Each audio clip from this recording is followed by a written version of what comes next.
হঠাৎ পত্র পাঠিয়ে ডেকে পাঠালে? আসলে বাবা, এক অজ্ঞাত কুলশীলা মেয়ে এই দক্ষিণেশ্বরের মন্দিরে এসে উপস্থিত হয়েছে। ওই মেয়েটিকে তোমার দাদা মন্দিরের সকলের উপর খবরদারি করার অনুমতি দিয়েছে। ত্রৈলোক্য,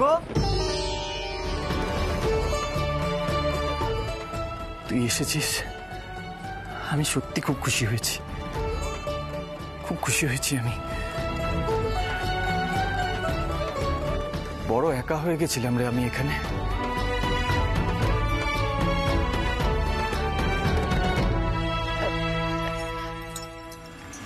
একখানা কাজ কর নে তাহলে দ্বারিকা, তুই বরং ত্রৈলোক্যকে নিয়ে মন্দিরে যা, সকলের সঙ্গে ওর একটু আলাপও করিয়ে দিবি। হ্যাঁ দাদা, চলো আমার বরং মন্দিরের কর্মচারীদের সাথে আলাপটা সেরে আসি। চল।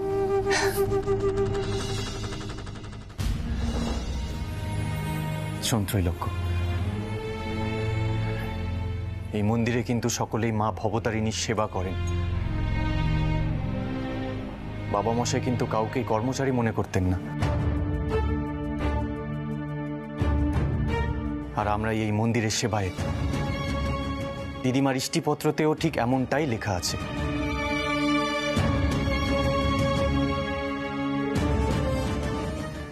তাই বলছি, সব কিছুতে তুই আমার পাশে পাশে থাক।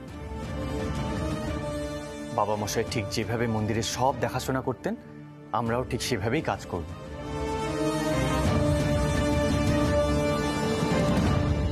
বেশি হম্বিতম্বি করলে চলবে না, বুঝলি?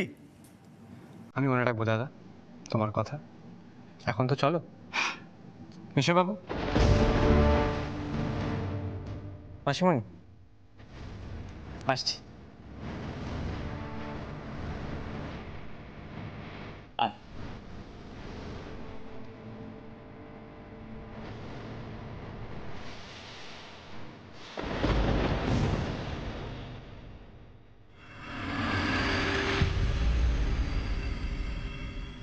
আয় ত্রৈলোক্য, আয়।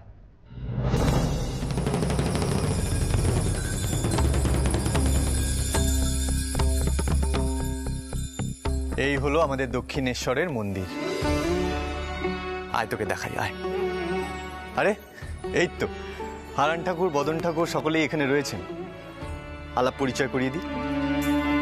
ইনি হলেন হারান ঠাকুর, আর উনি হলেন বদন ঠাকুর। ওনারাই কালীঘরের দায়িত্বে রয়েছেন, আর ওনারা মন্দিরের পুরোহিত। আজ থেকে ত্রৈলোক্য আমার সাথে মন্দিরে দেখাশোনা করবে। আগে এ তো খুব ভালো কথা। মন্দিরে এখন বিধি অনুসারেই পুজো আচ্ছা হচ্ছে। গদাই ঠাকুরের দিনকাল তো আর নেই না, মানে উনি তো এসব বিধি নিয়ম মানতেন না। উনি ওনার মতো করে পুজো করেন, সে পুজো অন্যরকম। হারান ঠাকুর গদাই ঠাকুরকে পছন্দ করেন না বটে, কিন্তু তার পুজো দেখলে মন ভরে যায়। সে কথা অস্বীকার করার জো নেই আগে। দাদা, ওনাকে তো দেখছি না, গদাই ঠাকুরকে। আসলে দীর্ঘদিন বিঠাইতে থাকার জন্য এখানে আমি আসতে পারিনি। শুনেছি বাবা মশাই খুব মানতেন ওনাকে, তাই না?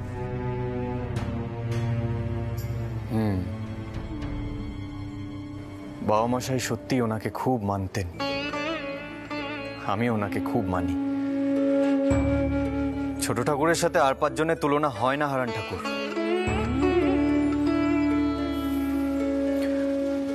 দয়া করে কেউ একটু ছোট ঠাকুরকে ডেকে দেবেন।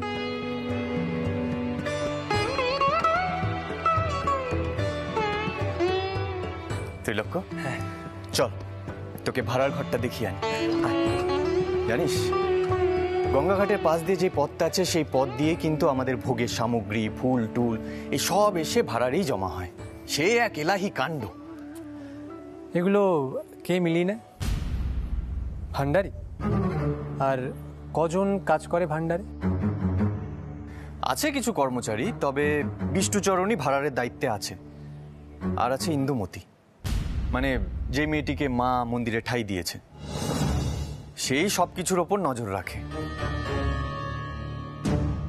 মাসিমণি বলছিলেন বটে, কিন্তু দাদা, মেয়েরা এই ধরনের কাজ করতে পারবে?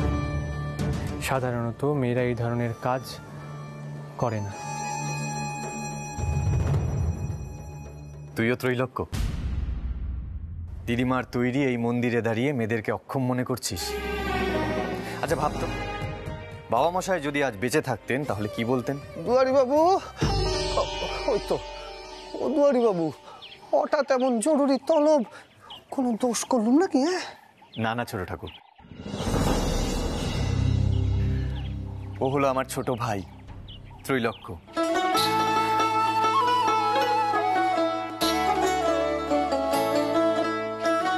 আজ থেকে মন্দির পরিচালনার দায়িত্বে ও আমার সাথে থাকবে। বেশ বেশ। এতকাল বিথারিতেই ছিল, আজই এসেছে, এখন থেকে এখানেই থাকবে। ত্রৈলোক্য, প্রণাম কর। হ্যাঁ,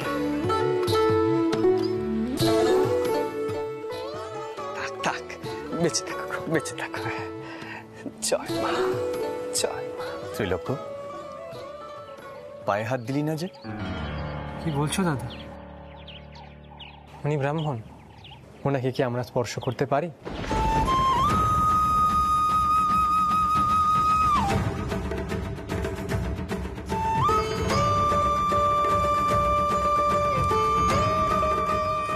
তুমি তো মানো না, আমি কিন্তু মানি। ছোট ঠাকুর, তুমিও কি এসব মানো? বড় বেশি বিধি নিষেধের বেড়া জালে নিজেরে জড়িয়ে রেখেছো গা ছোট কর্তা।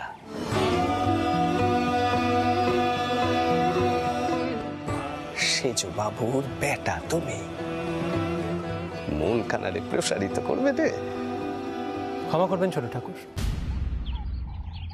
শাস্ত্র যে বিধি প্রচলন করেছে তা মেনে চললে কি মনের প্রসার হয় না?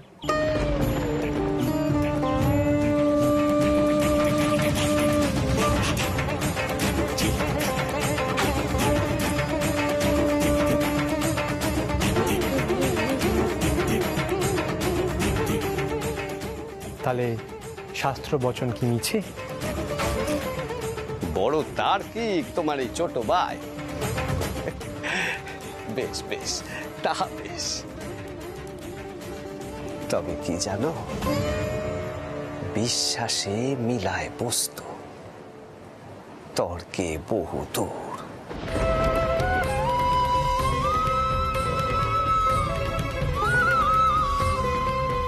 কি গা, রাগ করলে নাকি? আমারে তো লোকে পাগলই কয়, মনে যা আসে আমি অমনি বলে ফেলি।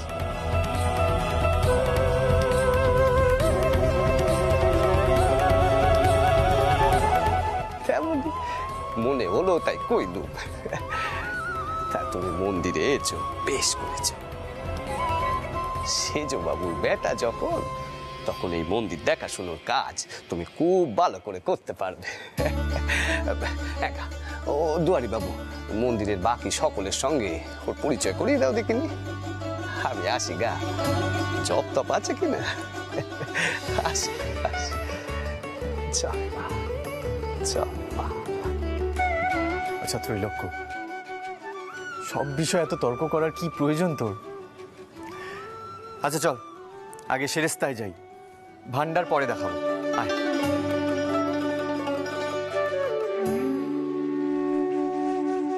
চলুন হারা ঠাকুর, আমরা কালীঘরের ভেতরে যাই, অনেক কাজ পড়ে আছে যে। হ্যাঁ চলুন, পরিচয় পর্ব তো হয়েই গেল।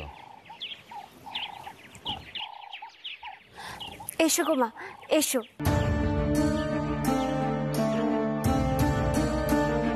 আচ্ছা ইন্দু, কইছিলুম কি তিনি কি মালিকের ঘরের লোক? দুয়ারি বাবুর ভাই মনে হলো। জানো তো মা, এর আগে ওনাকে আমি কখনো দেখিনি। তেনাকে বেশ রাগী মনে হলো, তাই না? হ্যাঁ গো মা, ওনাকে দেখে যেন একটু বেশি গোড়াও মনে হলো। কি জানি মন্দিরে আবার কি হতে চলেছে।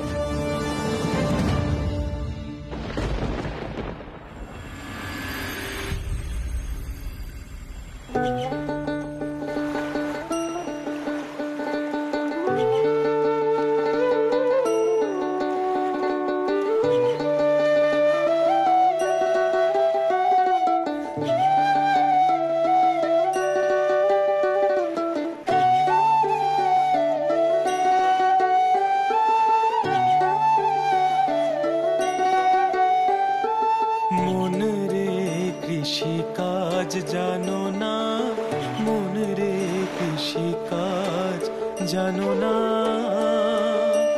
এমন মানব জমিন রইল পতিত আবাদ করলে ফল তো সোনা মানব জমিন রইল পতিত আবাদ করলে ফল তো সোনা মনে রে কৃষি কাজ জানো না মনে রে কৃষি কাজ জানো না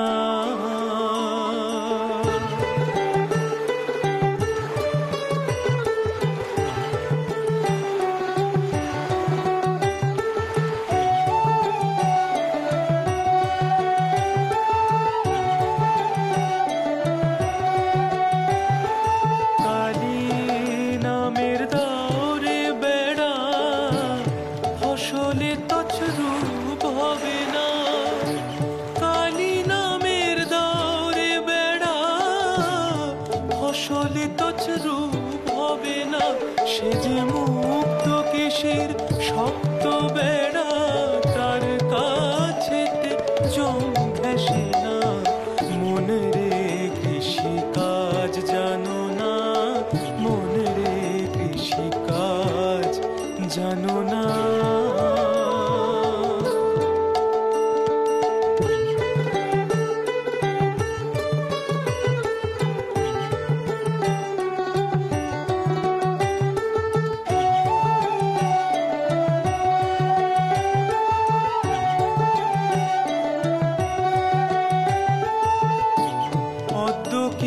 শতাব্দান্তে বাজপ্ত হবে জানো না অত কিংবা শতাব্দান্তে বাজপ্ত হবে জানো না এখন আপন একতারে মন রে আমার ছুটিয়ে ফসল কেটে নে না মনে রে কৃষি কাজ জানো না মনে রে কৃষি কাজ জানো না একখানা সুখবর আছে গো আমাদের চাউকো পেতে মত দিয়েছে ভালো পাত্রীর সন্ধান চলছে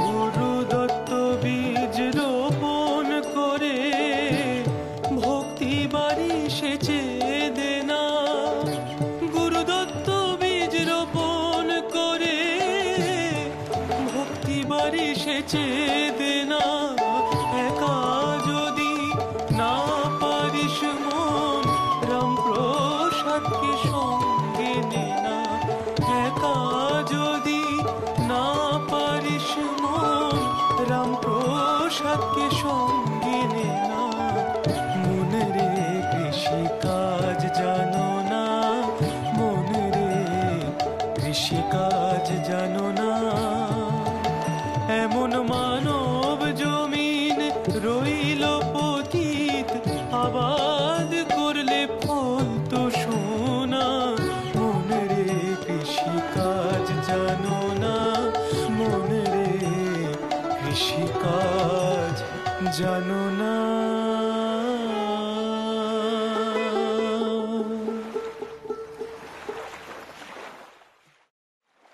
কোথায়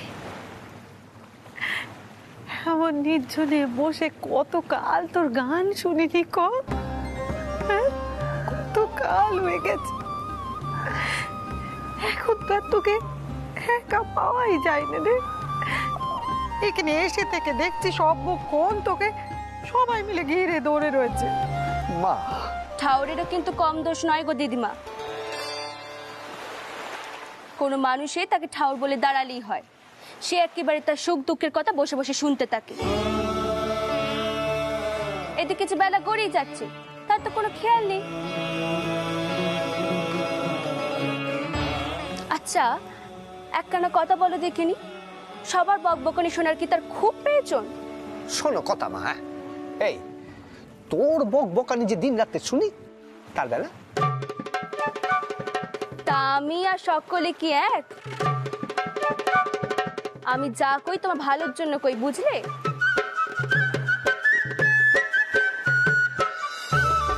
তা মা যে এতকাল বাড়ি দক্ষিণেশ্বরে এলো, তার সঙ্গে তো দুটো কথা কইতে পারো। কি দিদিমা, ভুল কইছি? তুই ভুল কথা কইবি কেন রে মা? তুই তো ঠিক কথাই কইছিস। আরে গদাই, এ মেয়ে তো ঠিক কথাই কইছে। বউ যে একদিন পর এখানে এলো, সে তো এখানকার নিয়ম কানুন কিছুই জানে না। তাকে সড়গড় হতে একটু সাহায্য কর। তা না, সে বেচারি খালি একা ঘরে বন্দি হয়ে আছে। তবু তুই তার সাথে থাকলে চারপাশটা একটু দেখতে তো পারে মেয়েটা। না, ইন্দু সঙ্গে থাকলো, কালুর মা থাকলো, আমি থাকলাম, তাতে কি হলো? হাজার হোক তুই তো তার স্বামী বলে কথা। এই দেখো দেখিনি, দুজনে মিলে এখন আমাকে বকাঝকা শুরু করে দিল।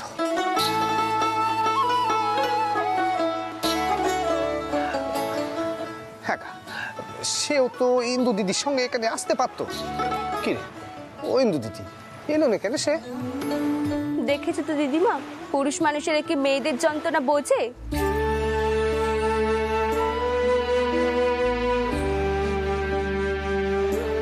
তা মা যদি এখানে এসে বসে, তখন তো 5 জন লোক 5 কথা কইবেই মন্দিরে।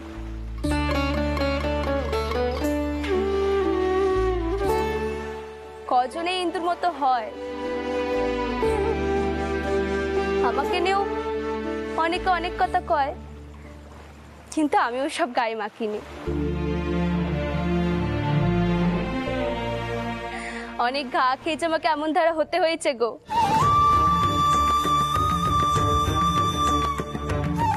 তা মা যে এমন ধারা মানুষ নন।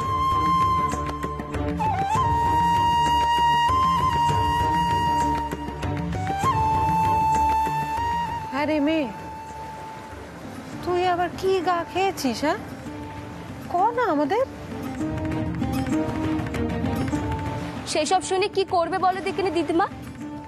ওসব দুঃখ কষ্টের কথা আমি আর কইতে চাইনি। মা কালী আমাকে যেমন রেখেছে আমি তেমন আছি। যেদিন সহ্য করতে পারবো না, সেদিন সোজা মা কালীর কাছে গিয়ে ওই খাড়ানি একেবারে গলায় কোপ দেব। সেদিন বুঝবে মা কালী। ওকে, ও গদাই, এ মেয়ে কি কথা বলে রে? তুই ওকে কিছু কর। মিটি মিটি খালি হাসছিস। একা মা, আসবো না তো কি করবো?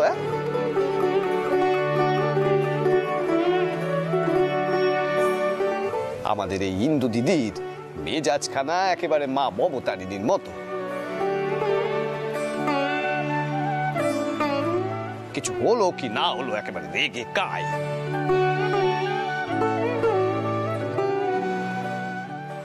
ও ইন্দু দিদি, তোর মাথা খানা ঠান্ডা কর দেখিনি। আমি তো মারে কয়েছি যেন তোর সব দুঃখ কষ্ট সে দূর করে। মাই দেখবে তোরে, আর ওই খাড়ানে গলায় কোপ দিতে হবে না তোর।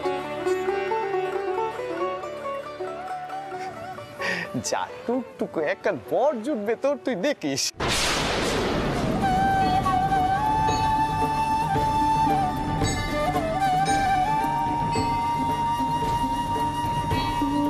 না না, সেসব সেসব কইরো তুমি ছোট ঠাউর, সেসব কইও নেই। তুমি আমার বিষয়ে কিচ্ছু জানো নেই। তোমার মুখ থেকে এমন যেন কোনোদিন কোনো কথা না বের হয় যেটা কখনো সত্যি হবে না।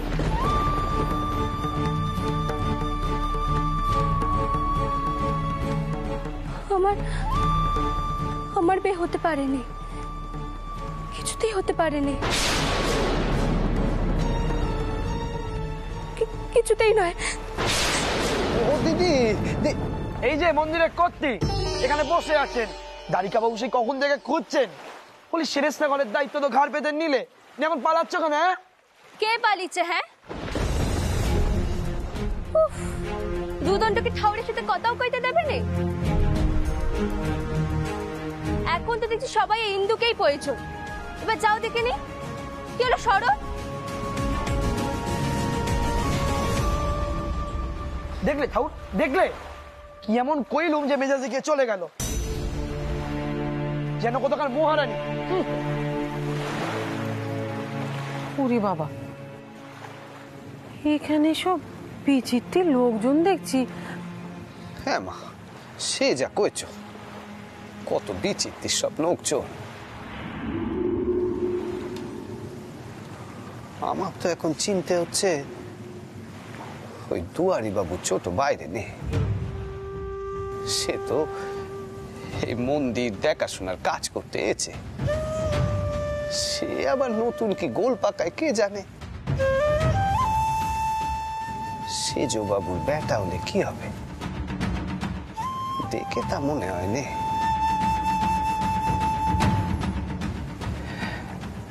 আসলে সেজ বাবুর কাছে তো আর মানুষ হয়নি সে, তাই তার অন্য রকমের চিন্তাধারা। কেমন যেন কর্তা কর্তা আপ বাপ তার।